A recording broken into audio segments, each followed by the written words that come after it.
మగధీర సినిమాలో విలన్ తరహాలో తనకు దక్కని అమ్మాయి ఎవ్వరికీ దక్కకూడదనుకున్న ఓ ప్రేమోన్మాది దారుణానికి ఒడిగట్టాడు. పట్టపగలే ఆమెపై కత్తితో విచక్షణారహితంగా దాడి చేసి కడతీర్చాడు. అడ్డు వచ్చిన యువతి వదినపైన దాడి చేశాడు. తెలంగాణ రాష్ట్రం నిర్మల్ జిల్లా ఖానాపూర్ పట్టణంలో ఈ దారుణం చోటు చేసుకుంది. ఓ ఆన్లైన్ సంస్థలో డెలివరీ బాయ్గా పనిచేస్తున్న ఖానాపూర్ పట్టణ పరిధి అంబేద్కర్ నగర్ కాలనీకి చెందిన జూకంది శ్రీకాంత్ అదే కాలనీలో ఉంటున్న గంగారాం గంగవ్వల చిన్న కుమార్తె చెట్టుపల్లి అలేఖ్య కొన్నాళ్లుగా ప్రేమించుకుంటున్నారు. విషయం తెలుసుకున్న కుటుంబ సభ్యులు కుమార్తెను మందలించారు. వేరే వ్యక్తితో పెళ్లి చేసేందుకు 3 నెలల క్రితం నిర్ణయించారు.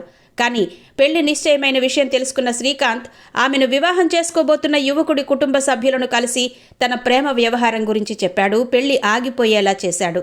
ఈ క్రమంలో యువతి తల్లిదండ్రులు పోలీసులను ఆశ్రయించారు. పోలీసులు ఇరు కుటుంబాల సభ్యులు పెద్దల సమక్షంలో యువకుడికి పలుమార్లు కౌన్సిలింగ్ ఇచ్చారు. అయినా అతనిలో మార్పు రాకపోగా యువతిపై పగ పెంచుకున్నాడు. అప్పట్నుంచి వేధిస్తూ వస్తున్నాడు. వదిన జయశ్రీతో కలిసి అలేఖ్య కుట్టు శిక్షణకు వెళుతున్నట్టు తెలుసుకున్న అతను ప్రణాళిక ప్రకారం చౌరస్తాలో కాపు కాశాడు. ఇంటికి వెళుతున్న ఇరువురిని అనుసరించాడు. జనసంచారం లేని ప్రాంతంలో వెంట తెచ్చుకున్న కొబ్బరి బొండాలు నరికే కత్తితో దాడి చేశాడు. తప్పించుకుని పారిపోతుండగా వెంబడించాడు.